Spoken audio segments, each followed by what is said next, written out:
الحمد لله الذي أرسل رسوله بالهدى ودين الحق ليظهره على الدين كله وكفى بالله شهيدا.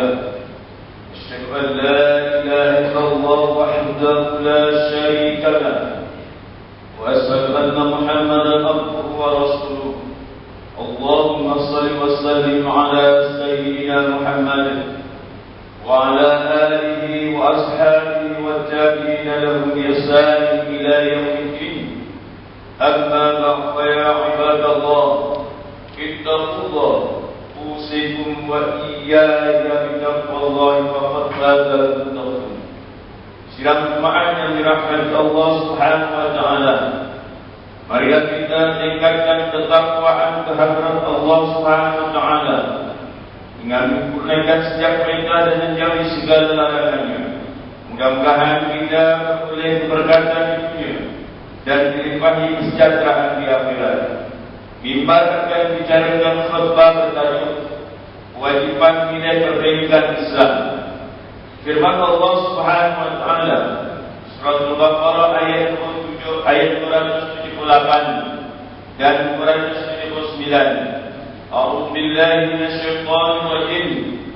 يا أيها الذين آمنوا اتقوا الله وذروا ما بقي من الربا إن كنتم مؤمنين وإن لم تفعلوا فاحذروا بحرب من الله ورسوله وإن تبتم فلكم رؤوس أموالكم لا تظلمون ولا تظلمون. Bermaksud, wahai orang yang beriman, takutlah kamu kepada Allah dan jauhilah, jangan menuntut lagi sakti riba yang masih ada pada orang yang berhutang, jika benar kamu orang-orang yang beriman.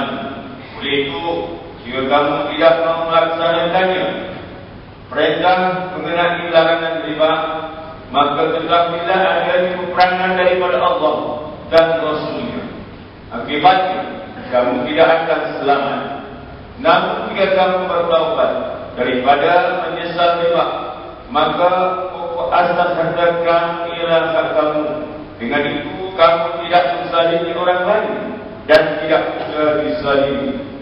Para tetamu rumah Allah yang dimuliakan, perbaikan Islam bermaksud uang yang menguruskan menurut syariat Islam. Sejarah terawal pengenalan perbaikan berlandaskan syariat Islam di Malaysia bermula pada September 1963 dengan pertubuhan Perbadanan Wang Simpanan Bakal-Bakal Haji yang berperanan sebagai badan yang menyimpan dan mengurus wang bakal jemaah haji. Perbadanan ini pada tahun 1969 ditukar menjadi Lembaga Urusan Tabung Haji. Penubuhan sebuah bank berlandaskan syariat Islam di negara ini berlaku 40 tahun lalu. Pada 1 bulan 1983, apabila Bank Islam Malaysia Berhad, Bank Islam ditubuhkan, merupakan bank pertama yang menawarkan kaedah perbaikan Islam kepada rakyat Malaysia. Alhamdulillah, perbaikan Islam mendapat penerimaan yang baik dan terus berkembang. Mulai tahun 1993, Bank Perdagangan, Bank Saudagar dan syarikat muamalah dibenarkan untuk menawarkan produk-produk dan perkhidmatan perbaikan Islam di bawah skema perbaikan tanpa faedah (STTF). Kini terdapat 26 buah institusi perbaikan dan keuangan Islam di Malaysia.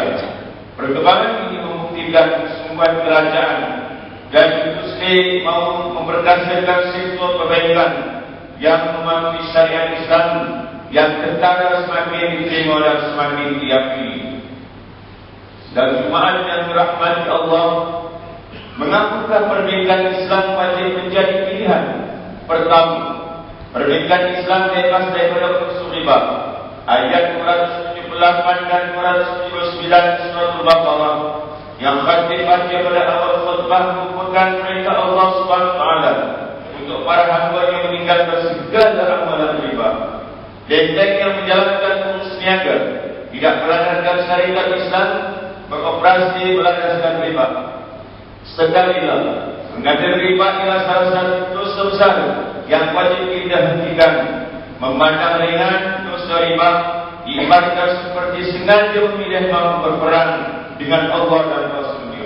Ingatlah, harta benda yang kita miliki di dunia ialah ujian terhadap tahap ketaatan kita kepada Allah Subhanahu wa taala yang boleh menjadi asbab kepada kurniaan rahmat dan keberkatan atau azab dan balasan buruk daripada Ilahi.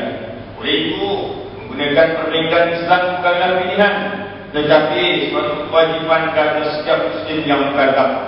Nabi sallallahu alaihi wasallam bersabda dalam satu hadis yang diriwayatkan oleh Imam Muslim, "Man Jabir radhiyallahu anhu qala la'ana Rasulullah sallallahu alaihi wasallam al-ghilal riba wa mukilahu wa katibahu wa syahidaihi wa qala kum sawa." Bermaksud dari Jabir diriwayatkan bahawa ia berkata, Rasulullah SAW melaknat pemakan riba yang memberikannya, pencatatnya dan saksi-saksinya. Rasulullah SAW mengatakan mereka sama. Terhadap beberapa tanggapan salah terhadap pernikahan Islam, antaranya dikatakan pernikahan Islam tidak lain hanyalah amalan riba melalui pintu belakang atau sistem yang masih mengamalkan riba tetapi secara tersembunyi. Ketahuilah, semua produk pernikahan Islam telah dihalusi dan disari oleh para ulama yang alim dalam bidang tersebut. Mereka berusaha mencari kaedah yang tepat di syarat supaya umat Islam terlepas daripada bakar dosa riba. Para ulama muamalah secara sungguh-sungguh, melakukan kajian secara mendalam sebelum memberi perakuan dan jaminan bahawa perbaikan Islam mematuhi syariat. Perbaikan Islam dikatakan lebih mahal atau kurang memberi pulangan keuntungan berbanding perbaikan jasa konvensional. Gambaran ini kan sebenarnya tidak berasaskan pengakuan keadaan semasa. Pada hakikatnya, kini perbaikan Islam sudah menawarkan kadar keuntungan yang setanding dengan perbaikan biasa.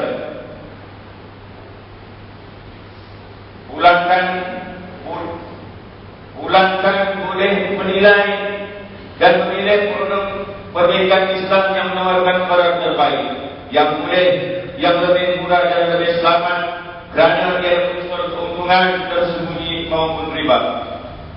Akan perbaikan Islam adalah jelas dan tidak unsur gharar yang tersembunyi.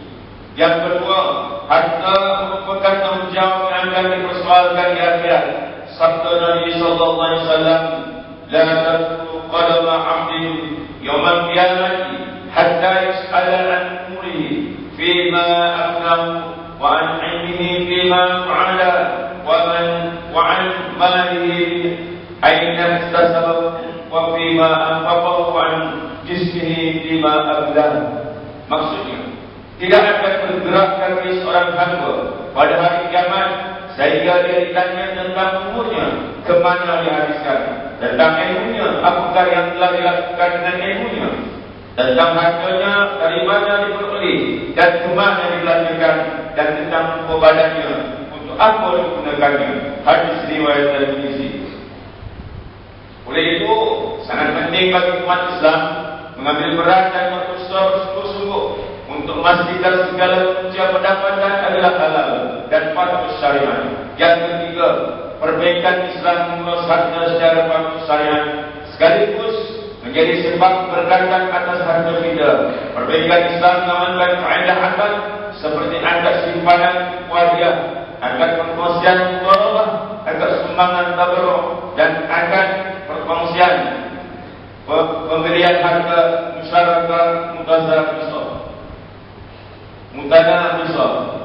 Kesemua akad ini menepati hukum syarak kerana mempunyai akad yang jelas dan tidak mengandung unsur-unsur riba, gharar, ketidakpastian dan maisir perjudian. Sebagai contoh, mungkin ramai yang tidak sadar keuntungan daripada uang simpanan tanpa akad yang betul ialah riba. Bayaran premium insuran tanpa akad yang betul mengandung unsur ketidakpastian sekaligus mempunyai unsur perjudian. Sidang Jumaat yang dikasihi, mimbar menyuarakan agar umat memberikan perhatian kepada perkara-perkara berikut. Pertama, mendalami pengetahuan mengenai keuangan Islam agar sumber keuangan diuruskan secara patuh syariat dan mendapat keridhaan ilahi. Dan yang kedua, merujuk kepada ahli yang pakar dalam bidang keuangan Islam untuk memberikan pencerahan dan jika timbul sebarang keraguan atau kegagapan. Dan yang ketiga, menukar akaun simpanan biasa di bank dan dalam akaun kumpulan wang simpanan pekerja KWSP kepada akaun syariah. Begitu juga memilih insuran berlandaskan syariat Islam atau tagabur. Marilah kita berusaha mencari kehidupan yang mendapat keridhaan ilahi. Semoga sesungguhnya kita mematuhi perintah ilahi akan mendatangkan keberkatan ke atas harta dan keluarga kita dan kemakmuran kepada negara. Barakallahu wa lakum bil Qur'anil azim wa nafa'ani wa iyyakum bima fihi min al-ayati wa dzikril hakim wa taqabbal minni wa minkum tilawatahu innahu huwas samiul alim. Aqulu qawli hadza wa astaghfirullah al-azim li wa lakum wa lisa'iril muslimina wal muslimat والمؤمنين والمؤمنات الأحياء من الأموات واستغفروه إنه هو الغفور الرحيم.